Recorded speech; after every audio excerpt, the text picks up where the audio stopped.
This week on the Island Times News Update, Neptune Beach demands repayment of comp time from its former city manager. Beach Diner supporters again jammed the Atlantic Beach Commission chambers, and Atlantic Beach is set to swear in its new mayor and commissioners at its next meeting.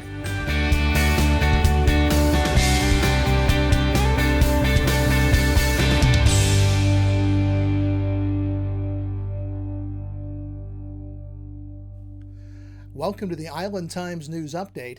I'm Tom Patton. When Neptune Beach City Manager Jim Jarboe left his position in September, he was allowed to sell his unused comp time back to the city. But the City Council had not approved the buyback, and they want their money back. City Attorney Richard Kwiatkowski has written a letter to Jarboe saying he has 60 days to return the money, or the city will take more formal collective action.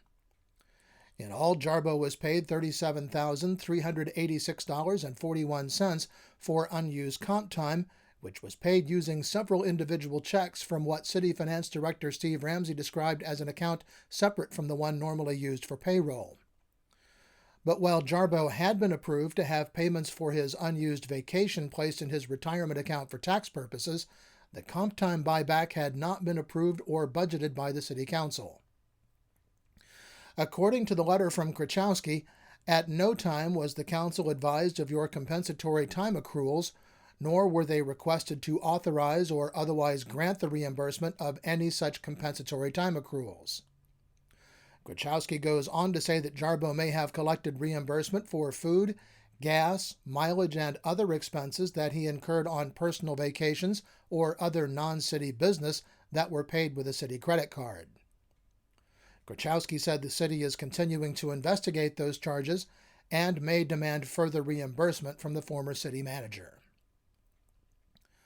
Pruitt said that with the employee expenses eating up about 78% of the city's budget, the revelations are even more disturbing.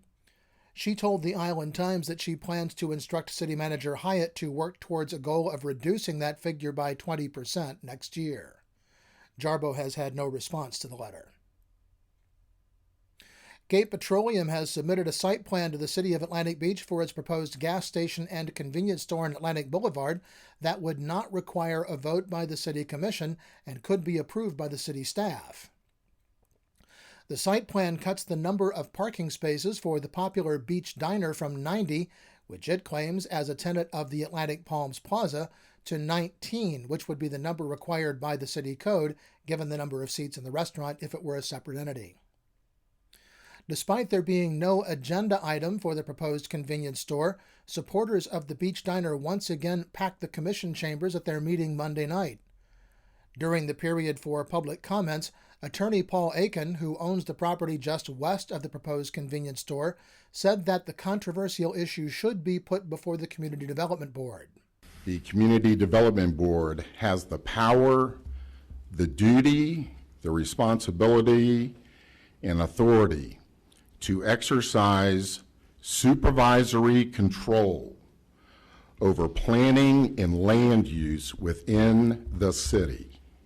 I would submit to the Commission that in following Commissioner Beckenbach's invocation tonight, to represent fairly and well the citizens of this community, that this Commission instruct its staff to send these development plans on to the CDB after dealing with them for public comment and public treatment by the CDB. Beach Diner owner Barry Adib told the commission that it should consider the restaurant is a tenant of the shopping center and not a standalone business. When the plaza was built, it was allocated the 90 parking spaces that it has today. Adib said that the commission can't now go back and change that site plan to match what's being requested by Gate Petroleum, which purchased the property a year ago for just under $1.8 million and to who Adib now pays rent. Adib said the deed to the property now owned by Gate has a legal encumbrance, the Atlantic Beach Diner lease with the Atlantic Palms Plaza. An encumbrance is a claim against a property by a party that is not the owner. An encumbrance can impact the transferability of the property and restrict its free use until the encumbrance is lifted. You can't now today, City of Atlantic Beach, reverse what you did 18 years ago, and you cannot accept the notion or ignore the permit that you issued, the lease that's intact that they received money on, or the encumbrance that's been in place for 1 year since Gate bought that property. It can't be done. I urge you to deny their site plan and let them come back with 90 parking places as the encumbrance and the lease of 18 years with 12 years remaining dictates. No one from Gate appeared at the meeting to speak in favor of the site plan. The city staff routinely approves such site plans that do not require a variance or exception, and it's not clear at this time if the city will hold a public hearing on the plan. The Atlantic Beach Commission also approved on first read a budget amendment that would allow negotiations for the purchase of a vacant property at 280 Camellia Street on the Marsh. The Commission had discussed a potential purchase at length last month. The property is currently facing foreclosure and may be acquired by the city in a short sale if an agreement can be reached with the bank. With the vote, the Commission authorized up to $200,515 for the property. The city is in the process of applying for a $30,000 Coastal Partnership Initiative grant from the Department of Environmental Protection to potentially help fund the purchase. Well, on Monday, November 9th, the leadership of Atlantic Beach will be changing with 3 new members on the commission. Mayor-elect Mitch Reeves and Commissioners-elect John Stinson and Martina Blythe Waters will all be sworn into office following the conclusion of regular business by the commission. Reeves and Stinson both ousted incumbents to win their seats while Waters was unopposed. The meeting begins at 6:30 in the Atlantic Beach Commission chambers. Well, when we come back, Neptune Beach may finally be set to put their sign ordinance to bed.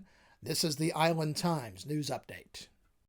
Charlie's Tropic Heating and Air Conditioning in Atlantic Beach offers a full range of residential and commercial heating and air conditioning services, from new installation to replacement and remodeling. Charlie's Tropic Heating and Air Conditioning can keep your home comfortable year-round, and they offer preventive maintenance contracts to keep your system running at peak efficiency. Charlie's Tropic Heating and Air Conditioning is an authorized Bryant dealer and will service all brands. For year-round comfort in your home or business, contact the original Charlie's Tropic Heating and Air Conditioning at 241-1788. Beaches Academy Child Care Center in Jacksonville Beach has been offering affordable, loving child care to families in the Beaches communities for 35 years. Conveniently located on Penman Road, Beaches Academy offers care for children from infants through preschool, with programs that encourage learning and outdoor play. Our affordable tuition means families can get quality child care at a price that fits their budget. Contact Beaches Academy at 246-3885 and schedule a tour of our center. Beaches Academy, the child always comes first. Welcome back to the Island Times News Update. I'm Tom Patton. The Neptune Beach City Council will hold a brief workshop meeting Monday night prior to its regular meeting to finalize language on its sign ordinance. The latest changes would allow the repair of a non-conforming sign that is damaged by a weather event, but designed so that panels will blow out rather than having it blow the sign completely down. It also makes repairs done without a permit from the city a trigger for changing the sign to a low monument sign. Still unresolved is the issue of when changes in the panels contained in a multi-tenant sign would trigger a change to the entire sign, requiring it to be brought into compliance. Many shopping centers in Neptune Beach are concerned about having to endure the considerable expense of changing large multi-tenant signs. That provision will have to be considered by the Community Development Board. Signs are also on the agenda Monday night in Jacksonville Beach. City Manager George Forbes is recommending the City Council repeal its ordinance dealing with temporary signs in light of a recent Supreme Court decision. Jacksonville Beach will likely rewrite its ordinance dealing with so-called snipe signs, as well as banners placed on light poles, to bring it in line with the new Supreme Court guidance. The Ish Brandt Beautification Committee in Neptune Beach has requested the support of the city manager and city council to purchase and install 113 sable palm trees along First Street in Neptune Beach. In a letter to city manager Andy Hyatt, Beautification Committee Chair Joshua Messenger said that First Street had been lined with the trees in the past, but they had disappeared in the 1970s and 80s. Messenger said the committee was willing to pitch in $1,500 toward the $19,775 the project is expected to cost. He said the committee is also planning a block party fundraiser in March to raise money for various community projects. Elsewhere around the beach, Marsh Fest will be held in Atlantic Beach on November 7th in Dutton Island Park and Preserve. The all-day event will feature environmental exhibits, fishing lessons for kids, kayak and canoe tours, nature hikes, and a fish fry fundraiser hosted by Atlantic Beach Boy Scout Troop 37. The event begins at 10 a.m. and runs through 3:30 p.m. And thousands of people flocked to the beach last weekend for the Sea and Sky Spectacular Saturday and Sunday. The U.S. Navy Blue Angels were the main draw for the show, and even with low clouds on Sunday, the Navy's precision demonstration team did not disappoint the crowd gathered at the beach. The Sea and Sky Spectacular will be held at the beach again next year due to construction at NAS Jacksonville, but will then be held at the base on the river 2 years in a row. Well, don't forget to set your clocks back to standard time on Saturday night or when you get up Sunday morning. You can sleep in an extra hour on Sunday as we fall back to standard time. And the National Weather Service says we can expect a sunny and pleasant weekend with highs in the upper 70s to around 80 and lows near 70.